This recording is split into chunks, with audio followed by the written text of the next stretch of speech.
Hello viewers, welcome back to English teacher channel. This is Mano. இன்னைக்கு நம்ம பார்க்க போறது என்ன அப்படின்னா would, would be, would have been. இதை எங்கெல்லாம் பயன்படுத்தணும், எந்த மாதிரி சுச்சுவேஷனுக்கு இதை நம்ம யூஸ் பண்ணுவோம் அப்படிங்கறத தான் நம்ம இன்னைக்கு பார்க்க போறோம். என்னுடைய சேனல் நீங்க ஃபர்ஸ்ட் டைம் பாக்குறீங்க இல்ல சப்ஸ்கிரைப் பண்ணாம பார்த்துட்டு இருக்கீங்க அப்படின்னா சப்ஸ்கிரைப் பண்ணிக்கோங்க. பக்கத்துல இருக்க பெல் ஐக்கான கிளிக் பண்ணிக்கோங்க. ஃபாலோ பண்ணாதவங்க ஃபாலோ பண்ணிக்கோங்க. இப்போ நம்ம would எந்த இடத்துல எல்லாம் பயன்படுத்தலாம், எந்த மாதிரி சுச்சுவேஷனுக்கு எல்லாம் பயன்படுத்தலாம் அப்படிங்கறத பார்க்கலாம். ஃபர்ஸ்ட் நம்ம பார்க்க போறது என்ன அப்படின்னா would.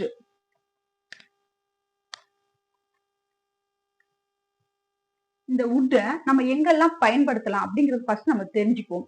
எதிர்காலத்துல இந்த விஷயம் நடக்கும், அது பாசிபிலிட்டி இருக்கு அப்படின்னு கன்ஃபார்மா தெரிஞ்சா இந்த would நீங்க யூஸ் பண்ணலாம். அப்புறம் இமேஜினரி ஆக்ஷன், அதாவது எதிர்காலத்துல இந்த மாதிரியும் நடக்கலாம், அந்த மாதிரி சொல்றதுக்கும் நம்ம would யூஸ் பண்ணலாம். அப்புறம் கேபிச்சுவல் ஆக்ஷன் சொல்லுவாங்க, ரெகுலரா நம்ம செய்வோம்ல, காலைல எழுந்தோடனே ரெகுலரா நான் வாக்கிங் போவேன், வாரத்துக்கு ஒரு தடவை ஸ்விம்மிங் பூல் போவேன், இந்த மாதிரி ஒரு சில விஷயங்களை நம்ம ரெகுலரா பண்றோம் அப்படின்னா அதை நம்ம கேபிச்சுவல் ஆக்ஷன் அப்படின்னு சொல்லி சொல்லுவோம். அந்த மாதிரி விஷயங்களுக்கும் நம்ம என்ன யூஸ் பண்ணலாம் அப்படின்னா would யூஸ் பண்ணலாம். அது மட்டும் இல்லாம பொலைட்டா ஒரு விஷயங்களை நீங்க கேட்கறதுக்கும் would யூஸ் பண்ணலாம். ஒரு விஷயங்களை நீங்க கேட்கறீங்க அப்படின்னா அதை கொஞ்சம் ரெக்வஸ்டா கேட்கும் போது அந்த விஷயங்கள் வந்து நடக்கிறதுக்கான பாசிபிலிட்டி இருக்கு. ஸோ இந்த மாதிரி பொலைட்டான ஒரு ரெக்வஸ்டா கேட்கும் போது நீங்க would யூஸ் பண்ணலாம். ஸோ இப்போ நம்ம அதை சென்டென்ஸோட பார்க்கலாம், ஈஸியா புரியும். நான் உங்களிடம் ஒருபோதும் பொய் சொல்ல மாட்டேன். சோ இது என்ன அப்படின்னா ஒரு இன்டென்ஷன் தான். ஓகே, அவங்க என்ன சொல்றாங்க அப்படின்னா நான் எப்பவுமே என்ன செய்ய மாட்டேன், பொய் சொல்ல மாட்டேன் அப்படின்னு சொல்றாங்க. அதுவும் என்னது, உங்ககிட்ட நான் அது பொய் சொல்ல மாட்டேன் அப்படின்னு சொல்றதுக்கு நம்ம இங்க would யூஸ் பண்ணலாம். சோ இதை ஃபர்ஸ்ட் எப்படி யூஸ் பண்ணலாம் அப்படின்னு பார்க்கலாம். இங்க சப்ஜெக்ட் என்ன அப்படின்னா நான்ங்கிறதா இங்க சப்ஜெக்ட். சொல்ல மாட்டேன், சொல்ல மாட்டேன் அப்படிங்கிறது verb. ஆனா இந்த verb எப்படி இருக்கு அப்படின்னா நெகட்டிவ்ல இருக்குது. ஓகே, சொல்வேங்கிறது வந்து பாசிட்டிவான ஒரு விஷயம், சொல்ல மாட்டேன் அப்படிங்கிறது ஒரு நெகட்டிவான ஒரு விஷயம். அதாவது இந்த சென்டென்ஸ் வந்து நெகட்டிவா சொல்லியிருக்காங்க. சோ இதை நம்ம எப்படி எழுதுறது அப்படின்னா ஃபர்ஸ்ட் நம்ம சப்ஜெக்ட் எழுதிக்கலாம், நான் அப்படிங்கும் போது ஐ. ஓகே, அடுத்து நம்மளுக்கு verb என்ன வரணும் அப்படின்னா would. I would. சொல்ல மாட்டேன்னு சொல்லியிருக்காங்க. சோ நம்ம நாட் யூஸ் பண்ணலாமா அப்படின்னு கேட்டா நாட் யூஸ் பண்ண வேண்டாம், நம்ம நெவர் யூஸ் பண்ணலாம். ஓகே, நெவர் லை, பொய் சொல்ல மாட்டேன் அப்படி சொல்றாங்க இல்லையா, சோ நெவர் லை. நெவர் லைன்னு சொல்லும் போது என்னது, சொல்ல மாட்டேன்ற மீனிங் வந்துடும். அப்போ நம்ம இங்க பொய்யும் என்ன செஞ்சிருச்சு, சேர்த்து வந்துருச்சு நம்மளுக்கு வேர்ப்ல. சோ ஐ வுட் நெவர் லை, நான் பொய் சொல்ல மாட்டேன். யார்கிட்ட பொய் சொல்ல மாட்டேன் அப்படின்னு சொல்றாங்க அப்படின்னா உங்களிடம். உங்களிடம் அப்படின்னு சொல்லும் போது டு யூ, உங்ககிட்ட நான் பொய் சொல்ல மாட்டேன் அப்படின்னு சொல்றாங்க. இங்க ஒருபோதும் அப்படின்னு சொல்லும் போதே, நெவர்னு சொல்லும் போதே அந்த இடத்துல என்ன அப்படின்னா எப்போதுமே சொல்ல மாட்டேன் அப்படிங்கிற மீனிங் வந்துடும். அதனால நம்ம ஒருபோதும் தனியா எழுத வேண்டியது இல்லை. நெவர்லயே நம்மளுக்கு என்ன வந்துருது அப்படின்னா ஒருபோதும் வந்துருது, பொய் சொல்ல மாட்டேன். அதாவது நெவர் லைன் சொல்லும் போது ஒருபோதும் பொய் சொல்ல மாட்டேன் இந்த விஷயம் சேர்த்து வந்துருது. அதனால இது நம்ம தனித்தனியா எழுதணுங்கிற அவசியம் கிடையாது. இப்ப நான் உங்களிடம் ஒருபோதும் பொய் சொல்ல மாட்டேன் அப்படிங்கிறதுக்கு I would never lie to you, நான் உங்ககிட்ட ஒருபோதும் பொய் சொல்ல மாட்டேன். ஸோ இந்த சென்டென்ஸ் ரொம்ப சிம்பிளா இருக்கு, ஈஸியாவும் இருக்கு. இப்ப அடுத்த சென்டென்ஸ் பாருங்க, அவர்கள் ஒவ்வொரு ஞாயிறும் கிரிக்கெட் விளையாடுவார்கள். இந்த சென்டென்ஸ் முதல்ல எப்படி இருக்கு அப்படிங்கறத நம்ம பார்க்கணும். இது வந்து என்ன சொல்லுவாங்க அப்படின்னா கேபிச்சுவல் ஆக்ஷன், அதாவது ரெகுலரா நடக்கிற விஷயங்கள். அப்போ ஒவ்வொரு ஞாயிறும் அப்படின்னு சொல்லும் போது என்னது, எவ்ரி சண்டே அவங்க என்ன செய்யறாங்க, கிரிக்கெட் விளையாடுறாங்க. இதை நம்ம எப்படி எழுதுறது, ஃபர்ஸ்ட் சப்ஜெக்ட் எழுதிக்கலாம், அவர்கள் அப்படிங்கும் போது தே. விளையாடுவார்கள், சோ இங்க ஆக்ஷன் என்ன இருக்கு, விளையாடுறதுதான் இங்க ஆக்ஷன். சோ அதுதான் இங்க verb. விளையாடுவார்கள் சொல்லும் போது நம்மளுக்கு அது பாசிட்டிவ்ல தான் இருக்கு, அப்ப நம்ம டைரக்டா எழுதிக்கலாம். ஆனா நம்ம இங்க வுட்டுக்கு அப்புறம் யூஸ் பண்ற verb எல்லாமே எப்படி இருக்கணும் அப்படின்னா verb form ஃபார்மேஷன்ல தான் இருக்கணும். So they would play, they would play. அவர்கள் விளையாடுவார்கள், என்ன விளையாடுவார்கள், நம்ம வெர்புக்கு அடுத்து சென்டென்ஸை எப்படி எழுதணும்னு ஆல்ரெடி சொல்லியிருக்கேன் உங்களுக்கு. வெர்புக்கு அடுத்து நம்ம யூஸ் பண்ற ஒவ்வொரு ஆப்ஜெக்டும் எப்படி இருக்கணும் அப்படின்னா அந்த வெர்போட ரிலேட்டட் பண்ணி தான் இருக்கணும். இங்க பிளேங்கிறது என்னது அப்படின்னா விளையாடுறது. சோ விளையாடுறதுன்னு போதே என்ன வந்துடும் அப்படின்னா என்ன விளையாடுறார்கள் அப்படின்னு சொல்லி ஃபர்ஸ்ட் நம்ம எழுதிக்கணும். அப்ப இங்க என்ன விளையாடுறாங்க, cricket. So play cricket, cricket தான் ஃபர்ஸ்ட் எழுதணும். அடுத்தது பாருங்க, ஒவ்வொரு ஞாயிறும் எவ்ரி சண்டே. எவ்ரி சண்டே, ஒவ்வொரு ஞாயிறும் என்ன பண்றாங்க அப்படின்னா கிரிக்கெட் விளையாடுறாங்க. Okay, they would play cricket every Sunday. அவர்கள் ஒவ்வொரு ஞாயிறும் கிரிக்கெட் விளையாடுறாங்க. இப்போ நிறைய பேர் நம்ம பாக்குறோம், சண்டே ஆனா எல்லாரும் என்ன செஞ்சுறாங்க அப்படின்னா கிரிக்கெட் பேட்டை தூக்கிட்டு அப்படியே பைக்ல கிளம்பிடுறாங்க. பட் ஜென்ஸ் எல்லாம் பெரும்பாலும் அந்த மாதிரி நம்ம நிறைய பார்க்க முடியுது. பட் கேர்ள்ஸுக்கு அந்த மாதிரியான என்டர்டைன்மெண்ட் எதுவும் இருக்கிற மாதிரி தெரியல. மேபி இருந்ததுன்னா என்னுடைய கமெண்ட் பாக்ஸ்ல சொல்லுங்க. நீங்களே ஏதாவது குரூப்பா ஏதாவது கேம் விளையாடுறீங்க அப்படின்னா என்னுடைய கமெண்ட் பாக்ஸ்ல சொல்லுங்க. அடுத்தது பாருங்க, நீங்கள் என்னுடன் வருவீர்களா அப்படின்னு கேக்குறாங்க. இது எப்படி இருக்கு இந்த சென்டென்ஸ் அப்படின்னா, இது கொஸ்டின்ல இருக்கு. அதை நம்ம ஃபர்ஸ்ட் பார்க்கணும். இது கொஸ்டின்ல இருக்கு. இந்த கொஸ்டின் வந்து எப்படி இருக்கு அப்படின்னா பொலைட் கொஸ்டினா இருக்கு. பொலைட்டா ஒரு விஷயத்த கேக்குறாங்க. நீங்க என் கூட வருவீங்களா அப்படின்னு சொல்லி பொலைட்டா கேட்டாதான் என்ன செய்வாங்க, ரிப்ளை பண்ற ஆன்சர் எப்படி இருக்கும் அப்படின்னா பொலைட்டா வரும். வர்றேன் அப்படின்னு சொல்லி சொல்லுவாங்க. என் கூட வருவீங்களா அப்படின்னு சொல்லி நீங்க என்ன செய்வீங்க, ஆர்டரா கொடுத்தீங்க அப்படின்னா அங்க இருந்து என்னதான் வரும், வர முடியாது அப்படி சொல்லுவாங்க. ஸோ நம்ம கேட்கிற விஷயங்கள் எப்படி இருக்கோ அதுக்கான ரிப்ளையும் என்னது அதே மாதிரி தான் வரும். ஸோ ஒரு விஷயத்த பொலைட்டா கேட்கும் போது நம்மளுக்கும் பொலைட்டான ஆன்சர் வரும். நீங்கள் என்னுடன் வருவீர்களா அப்படின்னு கேட்டிருக்கிறாங்க. ஸோ இந்த கொஸ்டினை நம்ம எப்பவுமே மேக் பண்ணும்போது வேர்ப் எங்க வந்துடணும் அப்படின்னா ஃபர்ஸ்டே ஸ்டார்ட் பண்ணிடணும். அப்ப இங்க வேர்ப் என்ன அப்படின்னா would. would வந்து வேர்ப். வேர்ப்புக்கு அடுத்து நம்ம சப்ஜெக்ட் யூஸ் பண்ணணும். அப்ப நீங்கள், நீங்கள்ங்கும் போது would you. ஓகே, கொஸ்டினை மேக் பண்ணும்போது would you. அடுத்து என்ன சொல்லியிருக்காங்க, என்னுடன் வருவீர்களா. இங்க வருவீர்களா தான் என்னது verb. சோ அடுத்து நம்ம சப்ஜெக்ட் அடுத்து என்ன யூஸ் பண்ணணும் அப்படின்னா verb. Okay, would you come, வருவீங்களா அப்படின்னு கேட்கும்போது யார் கூட, என்னுடன். சோ என்னுடன் அப்படிங்கும்போது நீங்க என்ன யூஸ் பண்ணணும் அப்படின்னா possessive pronoun யூஸ் பண்ணணும். சோ அப்ப இங்க என்ன வரணும், me. நீ என்னுடன் வருவீர்களா, நீங்கள் என்னுடன் வருவீர்களா அப்படின்னு கேட்கும்போது இங்க என்னுடன் அப்படிங்கும்போது me தான் நம்ம யூஸ் பண்ணணும். would you come with me, நீங்க என் கூட வருவீங்களா அப்படின்னு சொல்லி பொலைட்டா கேக்குறாங்க. சோ இந்த மாதிரி கொஸ்டினா மேக் பண்ணும்போது நம்ம என்ன யூஸ் பண்ணலாம் அப்படின்னா would யூஸ் பண்ணலாம். இப்போ உங்களுக்கு ஓரளவுக்கு கொஞ்சம் தெரிஞ்சிருக்கும் would வந்து நம்ம எந்த மாதிரி சிச்சுவேஷனுக்கெல்லாம் பயன்படுத்துறோம் அப்படிங்கிறது தெரிஞ்சிருக்கும். One more example about would. இந்த சென்டென்ஸ பாருங்க, அவளுக்கு தெரிந்தால் அவள் உங்களுக்கு உதவி இருப்பாள், இல்ல அவளுக்கு தெரிந்தால் அவள் உங்களுக்கு உதவுவாள். ஓகே, இப்போ ஒரு சில சிச்சுவேஷன்ல யாருக்காவது என்னது பினான்சியலா ஏதாவது ப்ராப்ளம் இருந்தது அப்படின்னா அவகிட்ட சொல்லியிருந்தா அவ உங்களுக்கு என்ன செஞ்சிருப்பா, ஹெல்ப் பண்ணிருப்பா அப்படின்னு சொல்லி சொல்லுவாங்க. சோ இந்த மாதிரி சொல்றதுக்கு நம்ம would யூஸ் பண்ணலாம். இப்ப பாருங்க, அவளுக்கு தெரிந்தால் அவள் உங்களுக்கு உதவுவாள் அப்படின்னு சொல்றாங்க. சோ இது வந்து ஃபியூச்சர்ல ஒரு ப்ரிடிக்ஷன் மாதிரி கூட சொல்லலாம். இப்போ சப்ஜெக்ட் என்ன அப்படின்னா அவள், she தான் சப்ஜெக்ட். உதவுறது, இங்க உதவுறது தான் என்னது verb. அதுதான் இங்க ஆக்ஷன்ல இருக்கு. சோ she would, உதவுறது என்ன சொல்லுவோம் அப்படின்னா help. she would help you, உங்களுக்கு. சோ அடுத்தது என்னது ஆப்ஜெக்ட் எழுதணும். she would help you. அப்போ ஹெல்ப்புக்கு அடுத்து என்ன வரணும் அப்படின்னா அந்த ஹெல்ப்போட ரிலேட்டடான வேர்ட் தான் வரணும். அதாவது வெர்ப்புக்கு அடுத்து என்ன வரணும் இங்க அப்படின்னா ஹெல்ப்ங்கிறது உதவி. யாருக்கு, அவங்களுக்கு, அதாவது உங்களுக்கு அப்படிங்கும் போது யூ தான் அடுத்து வரணும். அப்போ she would help you, அவள் உங்களுக்கு உதவுவாள் அப்படின்னு சொல்லி சொல்லியிருக்காங்க. அவளுக்கு தெரிந்தால் அதை நம்ம அடிஷனலா எழுதணும். அவளுக்கு தெரிந்தால்னு நம்ம எழுதும் போது she knew, அவளுக்கு தெரிந்தால் அப்படின்னு தான் சொல்லியிருக்காங்க. சோ அவளுக்கு தெரிந்தால்னு சொல்லியிருக்காங்க, அதனால நம்ம என்ன எழுதிருக்கோம் அப்படின்னா she knew எழுதியிருக்கோம். பட் இந்த ரெண்டு சென்டென்ஸையும் கனெக்ட் பண்ணணும் இல்லையா, இது ஒரு சென்டென்ஸ், இது ஒரு சென்டென்ஸ். இது ரெண்டையும் கனெக்ட் பண்றதுக்கு நம்ம என்ன போடணும் அப்படின்னா if கிளாஸ் யூஸ் பண்ணலாம். if. Okay, if she knew, அவளுக்கு தெரிந்தால். Okay, she would help you if you knew, அவளுக்கு தெரிந்திருந்தால், அதாவது தெரிந்தால் உங்களுக்கு உதவி இருப்பாள் அப்படின்னு சொல்றதுக்கு நம்ம இந்த மாதிரி பயன்படுத்தலாம். இப்ப அடுத்த சென்டென்ஸ் பாருங்க, கதவை மூடுவதில் உங்களுக்கு ஆட்சேபனை இருக்கிறதா அப்படின்னு சொல்லி கேக்குறாங்க. சோ இந்த சென்டென்ஸ் எப்படி இருக்குன்னா கொஸ்டின்ல இருக்கு. கொஸ்டின் கதவை போய் மூடுங்க அப்படின்னு சொல்றது ஆர்டர். ஓகே, கதவை கொஞ்சம் மூட முடியுமா அப்படின்னு கொஞ்சம் ரெக்வஸ்டா கேக்குறது கொஸ்டின். ஓகே, இப்போ நம்ம கதவை மூடுவதில் உங்களுக்கு ஆட்சேபனை இருக்கிறதா அப்படின்னு சொல்லி கேக்குறாங்க. மேக்சிமம் இங்கிலீஷ்ல ஒரு கொஸ்டின் கேட்கும் போது அதை கொஞ்சம் மேக்சிமம் பொலைட்டா தான் கேட்பாங்க. கதவை மூடுவதில் உங்களுக்கு ஆட்சேபனை இருக்கிறதா அப்படின்னு கேட்டிருக்காங்க. இந்த கொஸ்டினை மேக் பண்ணும்போது நம்ம என்ன சொல்லியிருக்கோம் அப்படின்னா would வந்து ஃபர்ஸ்ட் வந்துடணும். அடுத்தது என்ன அப்படின்னா verb வரணும். இப்போ இங்க verb என்ன அப்படின்னா உங்களுக்கு. So would you.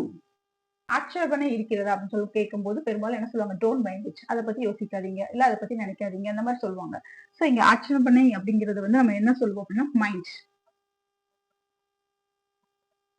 Okay, would you mind, உங்களுக்கு ஆட்சேபனை இருக்குதா, எதுக்கு, கதவை மூடுவதில். கதவை மூடுவதில் அப்படிங்கும்போது க்ளோசிங். க்ளோசிங்கிறது ஆக்ஷன். ஓகே, மூடுறதுல உங்களுக்கு ஆட்சேபனை இருக்கிறதா, க்ளோசிங் த டோர். ஸோ இந்த மாதிரியும் கொஸ்டினை நம்ம மேக் பண்ணலாம். ஓகே, இப்போ would வந்து நீங்க எப்படி பயன்படுத்தணும், எந்த மாதிரி சிச்சுவேஷனுக்கு பயன்படுத்தணும், அப்படிங்கறத நீங்க பாத்தீங்க. அடுத்து நம்ம பார்க்க போறது என்ன அப்படின்னா would be. இப்போ நம்ம would be எப்படி யூஸ் பண்றது, எந்த மாதிரி சிச்சுவேஷன்ஸ் யூஸ் பண்றது அப்படின்னு நம்ம பார்க்கலாம். would be நம்ம பார்க்க போறது would be. இது நம்ம எங்கெல்லாம் பயன்படுத்தலாம் அப்படின்னு கேட்டா, ஒரு குரூப் டிஸ்கஷனுக்கு நம்ம யூஸ் பண்ணலாம். குரூப் டிஸ்கஷன்னா பிசினஸ் மீட்டிங் மட்டும் தான் குரூப் டிஸ்கஷன் கிடையாது. ஒரு 4 ஃப்ரெண்ட்ஸ் முக்குல கூடுனாலே என்னது, அங்க ஒரு டிஸ்கஷன் நடக்கும். அந்த மாதிரி டிஸ்கஷனுக்கு நம்ம யூஸ் பண்ணலாம். ஃபார் எக்ஸாம்பிள், நீ போட்டிருக்க ஷூ உனக்கு நீ கொஞ்சம் மேட்ச் ஆகலன்னு நினைக்கிறேன், இந்த மாதிரி சொல்றது நம்ம பயன்படுத்தலாம். அங்க இருக்கிற 4 பேரை பத்தி தான் பேசணுங்கிறது இல்ல, அங்க இல்லாத ஆள்களை பத்தியும் பேசலாம். இந்த மாதிரி பேசுறதுக்கு நம்ம would be யூஸ் பண்ணலாம். இப்போ பாருங்க, நீ தாமதமாக வருவாய் என நினைத்தேன். ஓகே, நீ இன்னைக்கு லேட்டா வருவேன்னு நினைச்சேன் அப்படின்னு சொல்லி சொல்லுவாங்கல்ல, ஆனா சீக்கிரம் வந்துட்டு அதான் மீன் பண்றாங்க. சோ நீ இன்னைக்கு லேட்டா வருவேன்னு நினைச்சேன் அப்படின்னு சொல்றாங்க. இந்த சென்டென்ஸ ஃபர்ஸ்ட் நல்லா பாருங்க. நீ தாமதமாக வருவாய் என நினைத்தேன் அப்படின்னு சொல்லி சொல்லியிருக்காங்க.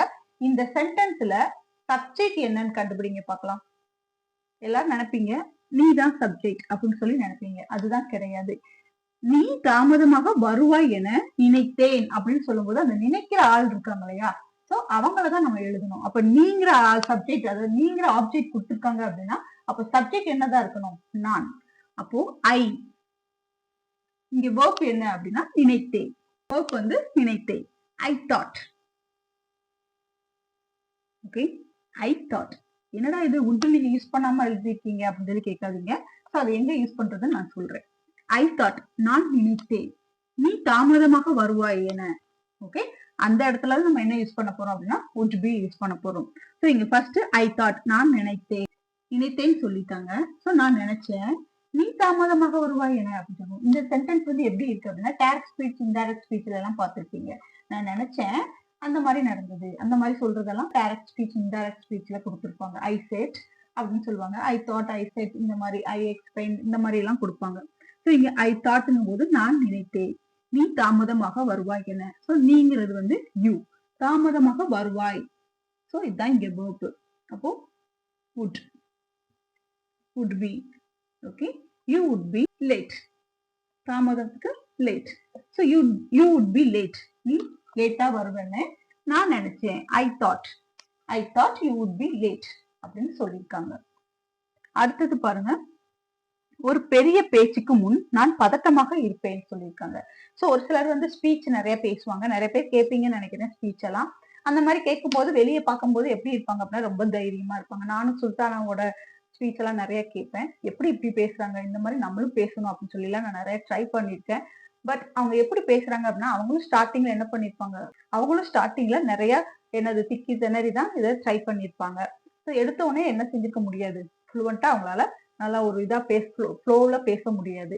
ஸோ ஸ்டார்டிங்ல அவங்களுக்கு இந்த மாதிரி இதை வந்து கண்டிப்பா அவங்க ஃபீல் பண்ணிருப்பாங்க. ஒரு பெரிய பேச்சு, அதாவது ஒரு 1/2 மணி நேரம் பேச சொல்றாங்க அப்படின்னா ஃபர்ஸ்ட் ஸ்டேஜ், அதாவது அவங்க ஏறும்போது அவங்க என்ன செஞ்சிருப்பாங்க அப்படின்னா கொஞ்சம் பதட்டமா தான் இருந்திருப்பாங்க. என்னதான் பதட்டம் இருந்தாலும் ஸ்டேஜ் மேல ஏறினதுக்கு அப்புறம் அந்த பதட்டத்தை அப்படியே மனசுல வச்சுட்டு தைரியமா பேசுவாங்க. ஸோ இந்த மாதிரி பேச்சாளர்கள் எல்லாமே இது கண்டிப்பா ஃபீல் பண்ணிருப்பாங்க. ஒரு பெரிய பேச்சு 1 மணி நேரம் பேச சொல்றாங்க அப்படின்னா கீழே உட்காந்து கேட்கறவங்களுக்கு ஈஸி தான். ஆனா மேல உட்காந்து பேசுறவங்களுக்கு அடுத்தடுத்த கண்டென்ட் வந்து ரெகுலரா வந்துகிட்டே இருக்கணும், வந்தாதான் அவங்களால பேச முடியும். ஸோ அந்த மாதிரி பேச்சாளர்களுக்கெல்லாம் இந்த சென்டென்ஸ் வந்து யூஸ் பண்ணலாம். இப்போ ஒரு பெரிய பேச்சுக்கு முன் நான் பதட்டமாக இருப்பேன் அப்படின்னு சொல்லி சொல்லியிருக்காங்க. இங்க சப்ஜெக்ட் என்ன அப்படின்னா நான். So I. அடுத்து பதட்டமாக இருப்பேன்னு சொல்லியிருக்காங்க. பதட்டமாக இருப்பேன்னு எழுதுறதுக்கு முன்னாடி நம்ம would be யூஸ் பண்ணணும். ஓகே, அதுக்கு அடுத்து என்ன அப்படின்னா நர்வஸ். பதட்டம்ங்கிறது என்ன சொல்லுவாங்க, நர்வஸ். would be எழுதும் போது நம்ம எல்லா இதுக்குமே நம்ம ஆக்சிலரிக்கு அடுத்து நம்மளுக்கு மெயின் வெர்ப் வரணுங்கிற அவசியம் கிடையாது. மாடல் ஆக்சிலரிக்கு அப்புறம் மெயின் வெர்ப் வரலாம், இல்ல பி வெர்ப் இருக்கு இல்லையா, இது மட்டும் வச்சு கூட நம்ம எழுதலாம். இங்க நர்வஸ்ங்கிறது வந்து என்னது அப்படி, இந்த நர்வஸ்ங்கிறது வந்து அட்ஜெக்டிவ். ஓகே, இது வந்து வெர்ப் கிடையாது. எப்பெல்லாம் நர்வஸா இருப்பாங்க அப்படின்னா ஒரு பெரிய பேச்சுக்கு முன்.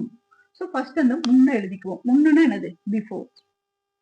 பெரிய பேச்சுக்கு முன்னாடி என்ன செஞ்சுட்டு இருப்பாங்க, ரொம்ப பதட்டமா இருந்திருப்பாங்க. பிஃபோர் ஒரு பெரிய பேச்சு, a big speech.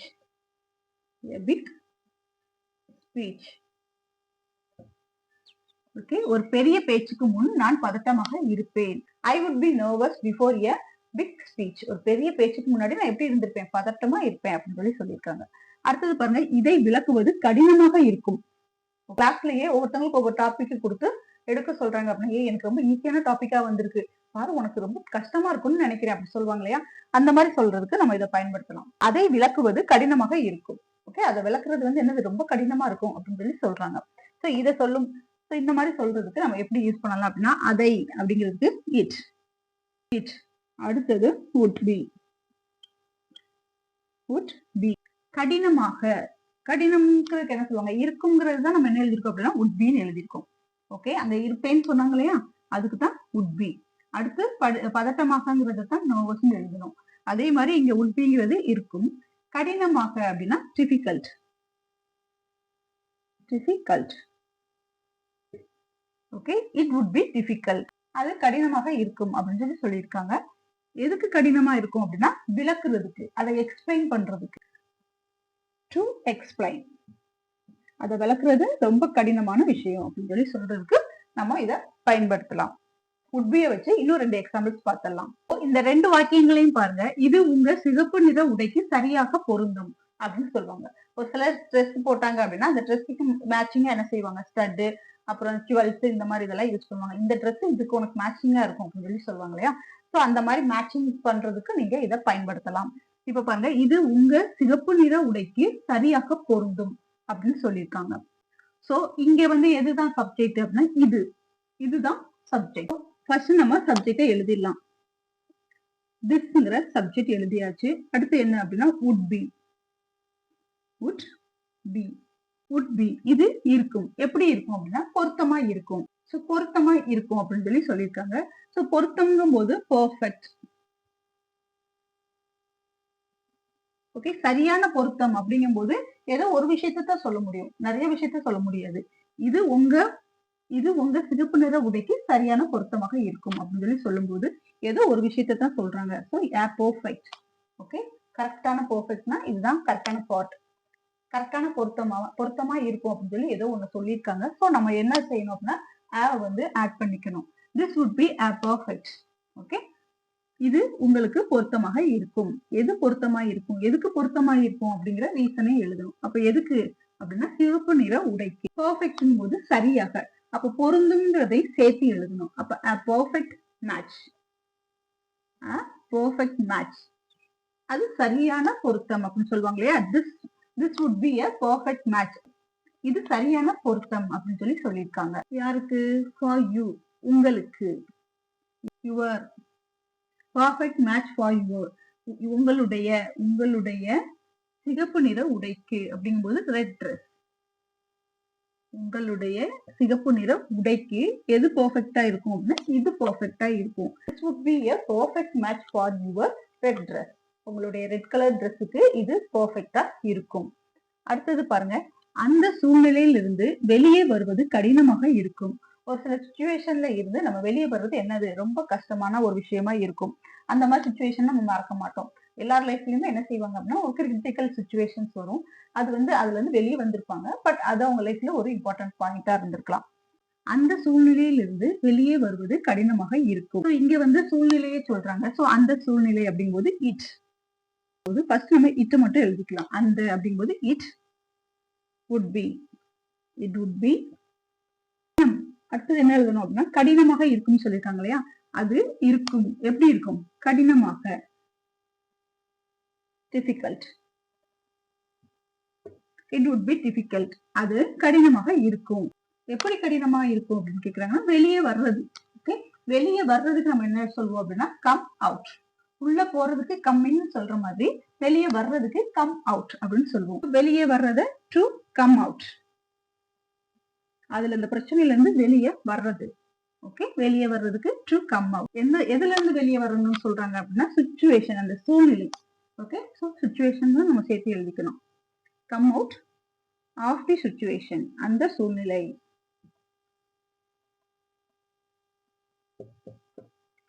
Okay, so சூழ்நிலையிலிருந்து. Okay, it would be difficult to come out of the situation. அந்த சிச்சுவேஷன்ல இருந்து வெளியே வர்றது எப்படி இருக்கும்? ரொம்ப கடினமா இருக்கும் அப்படின்னு சொல்லியிருக்காங்க. சோ இப்போ உங்களுக்கு புரிஞ்சிருக்கும் would be நம்ம எங்க யூஸ் பண்றது அப்படின்னு. மேக்ஸிமம் இது எப்படின்னா ஒரு குரூப் டிஸ்கஷன்ல உட்காந்து அப்படி அது அப்படி இருந்திருக்கும், இது இப்படி இருக்கும், அது அப்படி பண்ணிருக்கலாம், இந்த மாதிரி என்ன செய்வாங்க, 4 பேர் 4 விதத்துல பேசுவாங்கன்னு சொல்லுவாங்க இல்லையா, அந்த 4 விஷயம் இதுதான். ஓகே, இப்ப நெக்ஸ்ட் நம்ம பார்க்க போறது would have.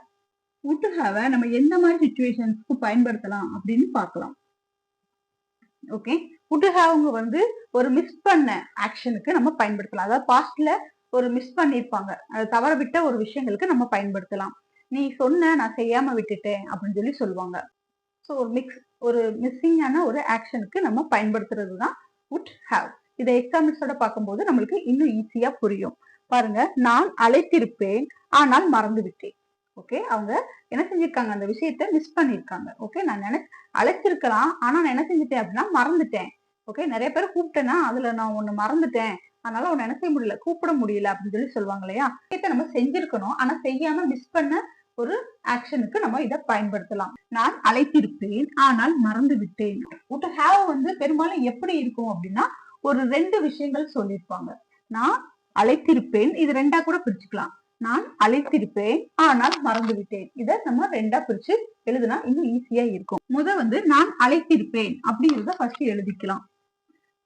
நான்ங்கிறது ஐ, அழைத்திருப்பேன் அந்த பேன் இந்த மாதிரி இதெல்லாம் வரும்போது would have யூஸ் பண்ணிக்கணும். ஓகே, I would have, நான் அழைத்திருப்பேன். அழைக்கிறது என்ன சொல்லுவோம், call. இங்க வந்து நம்ம பர்ஃபெக்ட் டென்ஸ் யூஸ் பண்ணும்போது எப்பவுமே எதுலதான் இருக்கணும், தேர்ட் ஃபார்ம்ல தான் இருக்கணும். தேர்ட் ஃபார்ம் போது பாஸ்ட் பார்ட்டிசிபிள். அப்ப நம்ம இங்க என்ன போடணும், called. அழைத்திருப்பேன் அப்படின்னு சொல்றாங்க இல்லையா. So I would have called, நான் அழைத்திருப்பேன், ஆனா என்ன செஞ்சுட்டேன், மறந்துட்டேன். ஆனால் அப்படிங்கும்போது பட். நிறைய பேர் என்ன செய்வாங்க அப்படின்னா பட் ஆனால் சொல்லுவாங்க.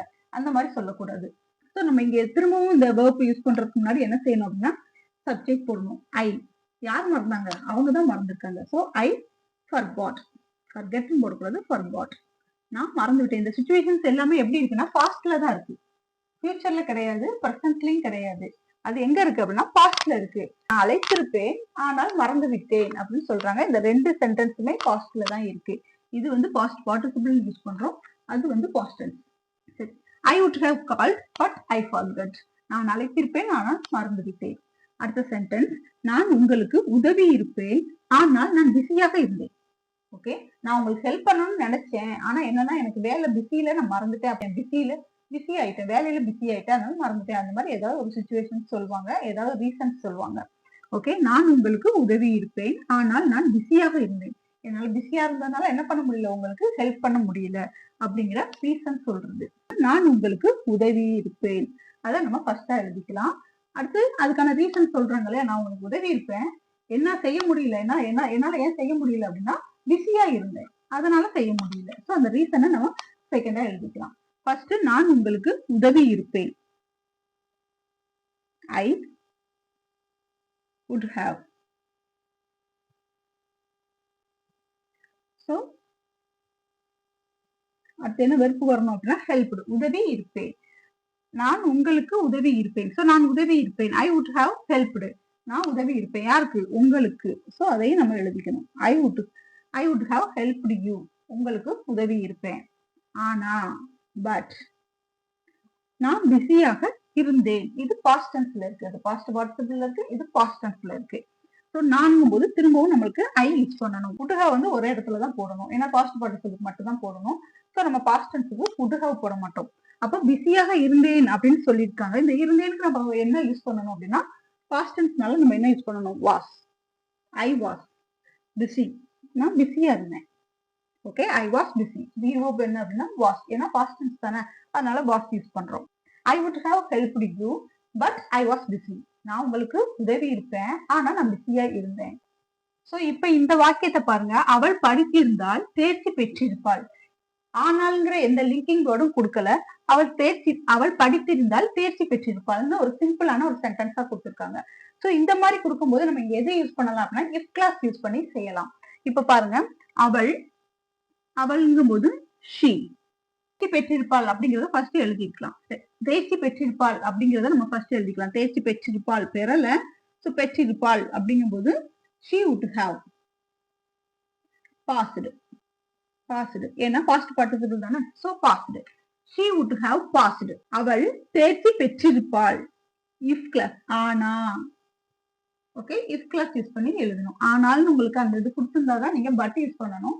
இந்த மாதிரி ஆனால் இந்த மாதிரி அடிஷனலா எதுவும் கொடுக்காம கொடுத்திருந்தாங்கன்னா நீங்க if class யூஸ் பண்ணி எழுதலாம். ஓகே. ஆனா படிக்கல, ஏன்னா அவ படிக்கல, அதனால என்ன செய்யல, தேர்ச்சி பெறவில்லை. சோ படித்திருந்தால் அப்படிங்கும் போது she studied. Okay, she studied. ஸ்டடிங்கிறது வந்து படிச்சிருக்கான்னு சொல்ல வரல, படிச்சிருந்தா அப்படின்னு தான் சொல்லியிருக்காங்க. ஓகே, ஸ்டடிங்கிறது பாஸ்ட் டென்ஸ். அவ படிச்சிருக்கான்னு சொல்ல வரல, படித்திருந்தாள் அப்படின்னு சொல்றதுக்கு தான் if she studied அப்படின்னு சொல்லும் போது அவள் படித்திருந்தால் என்ன செஞ்சிருப்பா, she would have passed. அவ பாஸ் பண்ணிருப்பா அப்படின்னு சொல்றாங்க. அடுத்தது பாருங்க, நான் சென்றிருப்பேன் ஆனால் நான் உடல்நிலை சரியில்லாமல் இருந்தேன். அவன் என்னை கூப்பிட்டுருந்தான், நான் போயிருப்பேன், ஆனா அந்த டைத்துல எனக்கு என்ன ஆயிடுச்சு அப்படின்னா உடம்பும் சரியில்லாம போயிடுச்சு. அந்த மாதிரி ரீசன் சொல்றதுக்கு நம்ம இதை பயன்படுத்தலாம். இப்போ ஃபர்ஸ்ட் நம்ம என்ன எழுதணும் அப்படின்னா, நான் சென்றிருப்பேன். ஸோ சென்றிருப்பேன் அப்படின்னு சொல்லும்போது would have யூஸ் பண்ணி எழுதணும். நான் I would have சென்றிருப்பேன் அப்படிங்கிறதுக்கு gone, past participle go went gone. Okay, I would have gone, நான் சென்றிருப்பேன். பட் ஆனால் நான் உடல்நிலை சரியில்லாமல் இருந்தேன். இது ரொம்ப சிம்பிளா தான், பாக்குறது பெருசா இருக்கு, சிம்பிளா எழுதிடலாம். I was sick, அவ்வளவுதான், சிம்பிளா இருக்கா.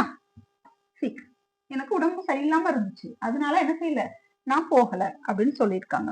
ஸோ இப்போ would have வச்சு எப்படி யூஸ் பண்றது, எந்த மாதிரி சுச்சுவேஷனுக்கு இதை பயன்படுத்துறது அப்படின்னு பார்த்தோம். அடுத்து would have been எப்படி பயன்படுத்துறதுன்னு பார்க்கலாம்.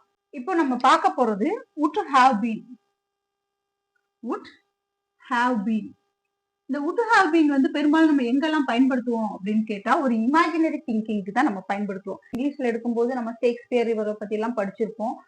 கீட்ஸ், ஷெல்லி, இந்த மாதிரி பொயட்ஸ் எல்லாம் நம்ம நிறைய படிச்சிருப்போம். வேலு நாச்சியார், திருவள்ளுவர், இவங்களுக்கு சைட்லாம் நம்ம போயிட்டோம் அப்படின்னா இவங்க எல்லாமே நம்மளுக்கு எப்படி அப்படின்னா ஒரு இமேஜினரி கேரக்டர் தான். ஓகே, அவங்களாம் உண்மையிலேயே நம்ம பார்த்திருக்க மாட்டோம். இப்ப திருவள்ளுவர்னு எடுத்தோம் அப்படின்னா அவர் இந்த மாதிரிதான் இருப்பாருங்கிறது கிடையாது. இப்போ நம்ம திருவள்ளுவரை பாக்குறது அது ஒரு கற்பனை பாத்திரம் தான். ஓகே, அது வந்து ஒரிஜினல் கிடையாது. அந்த செஞ்சுரியில உள்ள முனிவர்கள் பெரும்பாலும் எப்படி இருந்தாங்க அப்படின்னா, மேல தலையில ஒரு கொண்டை இருக்கும், இந்த மாதிரி ஒரு காஸ்டியூம்ஸ் யூஸ் பண்ணிருப்பாங்க, கையில எல்லாம் அந்த ருத்ராட்சம் போட்டிருப்பாங்க. சோ அவங்க இப்படித்தான் இருந்தாங்க. அப்படிங்கும் போது அப்ப திருவள்ளுவர் எப்படி இருந்திருப்பாரு, அவங்களுக்கு முன்னாடி இருக்கும்போது அவங்கள பார்த்து வளர்ந்தவங்க தானே இவங்கள மாதிரிதான் இருந்திருப்பாரு அப்படிங்கிற ஒரு இமேஜினரியில உருவாக்கப்பட்ட கற்பனை உருவம் தான் நம்ம திருவள்ளுவரா பார்த்துக்கிட்டு இருக்கோம். சோ இந்த மாதிரி இமேஜினரி திங்கிங் எல்லாமே நம்ம would have been யூஸ் பண்ணலாம். ஃபர்ஸ்ட் பாருங்க, அவர் ஒரு சிறந்த தலைவராக இருந்திருப்பார் அப்படின்னு சொல்லி சொல்றாங்க. அவர் ஒரு சிறந்த தலைவராக இருந்திருப்பார், அது ஒரு இமேஜினரி ஆக்ஷன் தான். அவர் இருந்திருப்பார் அப்படின்னு சொல்லி நம்ம நினைக்கிறோம். அந்த நினைக்கிறது தான் என்னது, would have been யூஸ் பண்ணி எழுதுறோம். இப்போ அவர் அப்படிங்கும்போது he would have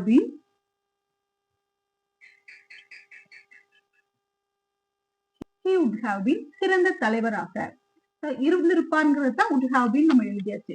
ஒரு சிறந்த தலைவராக அப்படிங்கும் போது a great leader. ஓகே, அவர் ஒரு சிறந்த தலைவராக இருந்திருப்பார் அப்படிங்கிறதுக்கு he would have been a great leader. அடுத்தது பாருங்க, நீங்க வரவில்லை என்றால் நான் வருத்தப்பட்டிருப்பேன்.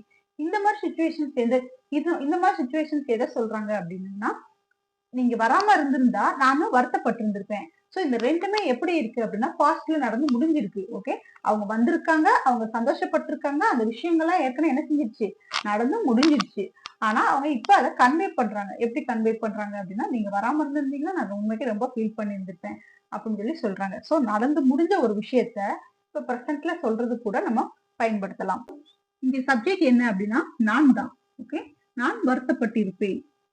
I would have been, வருத்தப்படுறது என்ன சொல்லுவோம், upset. I would have been upset. நான் வருத்தப்பட்டிருப்பேன் எழுதியாச்சு. நீங்க வரவில்லை என்றால் அந்த ரீசனை நம்ம பின்னாடி எழுதுறோம்.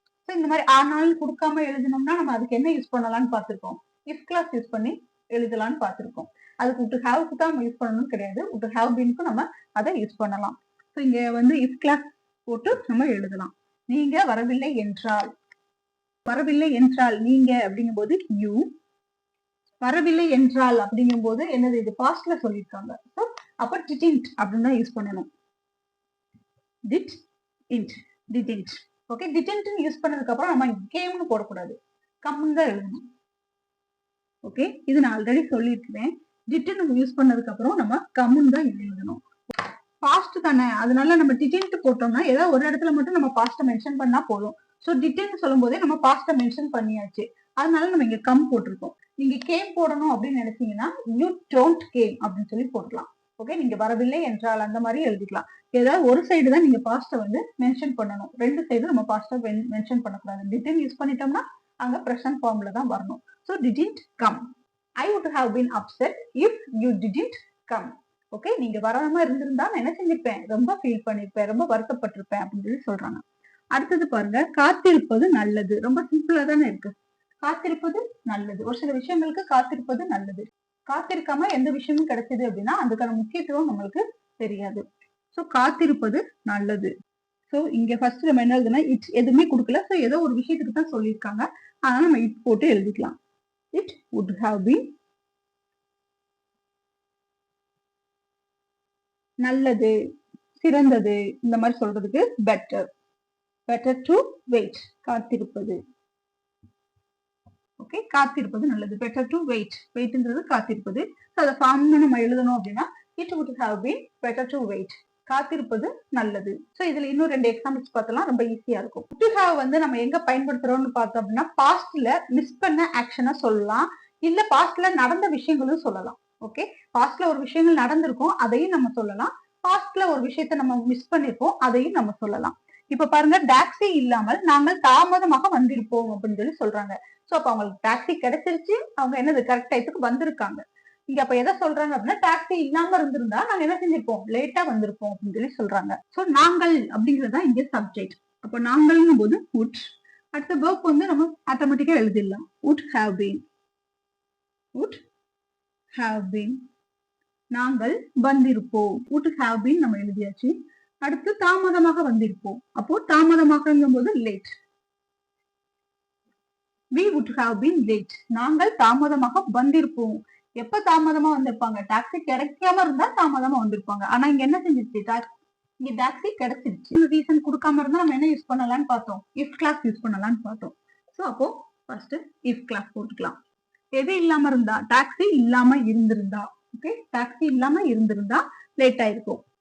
Not for the taxi, not for the taxi, taxi இல்லாம இருந்திருந்தா அப்படின்னு எழுதும் போது நாட் ஃபார் த டாக்ஸின்னு எழுதுனா போதும். ஓகேங்களா, இதுக்கு சப்ஜெக்ட் வெர்ப் அந்த மாதிரி எழுதணுங்கிற அவசியம் கிடையாது. டாக்ஸி இல்லாம இருந்திருந்தா அப்படிங்கிறது not for the taxi. we would have been late if not for the taxi. Taxi இல்லாம இருந்திருந்தா என்ன செஞ்சிருக்கும், தாமதமா ஆயிருக்கும். இப்ப அடுத்த சென்டென்ஸ் பாருங்க, திட்டமிடல் இல்லாமல் நிகழ்வு ஒரு பேரழிவாக இருந்திருக்கும். ஒரு பிளான் பண்ணி எந்த விஷயத்தையுமே பிளான் பண்ணி பண்ணணும்னு சொல்றாங்க இல்லையா. சோ ஒருவேளை திட்டமிடாம இருந்திருந்தோம்னா இந்த விஷயம் வந்து என்ன செஞ்சிருக்கும், பெரிய அழிவை கொடுத்திருக்கோம். 2004 ஃபைனல்ல வந்தது. ஸோ இங்க வந்து நம்ம ஒரு திட்டம், ஒருவேளை சுனாமி வருது அப்படிங்கறது நம்மளுக்கு தெரிஞ்சிருந்தா என்ன செஞ்சிருப்போம், ஏதாவது பிளான் பண்ணி அங்க யாரும் போக விடாம அழிவை வந்து தடுத்திருக்கலாம். ஆனா என்ன செஞ்சிருச்சு அப்படின்னா சடனா வந்தது, யாருக்குமே தெரியல. வாக்கிங் போனவங்க போயிட்டு இருந்தாங்க, காலையில எல்லாம் காலையில வியாபாரம் பண்றவங்க எல்லாமே அங்க இருந்திருப்பாங்க. ஸோ அதுவும் சண்டே வேற, அதனால கொஞ்சம் அதிகமாவே ஆள்கள் இருந்திருப்பாங்க. இந்த மாதிரி பிளான் இல்லாததுனால என்ன ஆயிடுச்சு அப்படின்னா எல்லாமே முடிஞ்சிருச்சு. திட்டமிடல் இல்லாமல் நிகழ்வு ஒரு பேரழிவாக இருந்திருக்கும் அப்படின்னு சொல்லி சொல்றாங்க. அப்ப எந்த ஒரு விஷயத்தையுமே தடுக்கணும் அப்படின்னோம்னா அதுக்கு நம்ம என்ன செய்யணும் அப்படின்னா ஒரு பிளான் பண்ணணும். பேரழிவாக இருந்திருக்கும் அப்படின்னு சொல்லி சொல்றாங்க. அப்ப அங்க ஏதோ ஒரு ஈவெண்ட் நடந்திருக்கு. The event would be, the event would have been, the event would have been. பேரழிவு என்ன சொல்லுவாங்க அப்படின்னா டிசாஸ்டர் அப்படின்னு சொல்லி சொல்லுவாங்க. டிசாஸ்டர்ங்கிறது பேரழிவு. ஓகே, ஒரு விஷயத்துல அதுல நிறைய உயிர் பலிகள் கூட நடக்கும். இந்த மாதிரி விஷயங்களுக்கு டிசாஸ்டர் அப்படின்னு சொல்லி சொல்லுவாங்க. இது இயற்கை பேரழிவு கூட நம்ம யூஸ் பண்ணுவோம். The event would have been a disaster, ஒரு பேரழிவாக இருந்திருக்கும் அப்படின்னு சொல்றாங்க. எது பேரழிவாக இருந்திருக்கும் அப்படின்னா திட்டமிடல் இல்லாம இருந்திருந்தா. திட்டமிடல் இல்லாமல் அப்படிங்கறத நம்ம எழுதணும். சோ திட்டமிடல் இல்லாததுக்கு நம்ம இங்க கிளாஸ் போடணுங்கிற அவசியம் கிடையாது, டைரக்டா எழுதிடலாம். Without planning, without planning.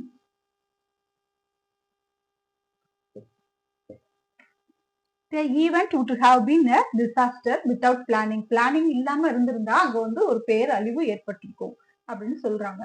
இப்பயுமே நம்மளுக்கு டிசம்பர் வந்துட்டாலே எனது பெரிய மழை வந்துருது. இதுல நிறைய இப்ப உயிர் பலிகள் அது கம்மியாயிருச்சு. ஆனா என்ன, பொருட்சேதங்கள் அதிகமாகிக்கிட்டே தான் இருக்குது. சரியான திட்டமிடல் இருந்திருந்தா இந்த அளவுக்கான டிசாஸ்டர் நடந்திருக்காது. கேட்டா நாங்க பிளான் பண்றோம், எல்லாமே பண்றோம், எல்லா ப்ரொடெக்ஷனும் இருக்கு, எவ்வளவு பெரிய மழை வந்தாலும் ஒண்ணும் பண்ண முடியாது அப்படின்னு சொல்லி சொல்லுவாங்க. பட் மழை வந்ததுக்கு அப்புறம் நாங்க எல்லாம் பண்ணணும், ஆனா ஒண்ணுமே செட் ஆகல அப்படின்னு சொல்லி முடிச்சிருவாங்க. சரி, இன்னைக்கு நம்ம வந்து would, would be, would have, would have been இந்த நாளும் எப்படி பயன்படுத்தணும், எந்த மாதிரி சுச்சுவேஷன்ஸ்க்கும் பயன்படுத்தணும் அப்படிங்கிறத பார்த்தோம்.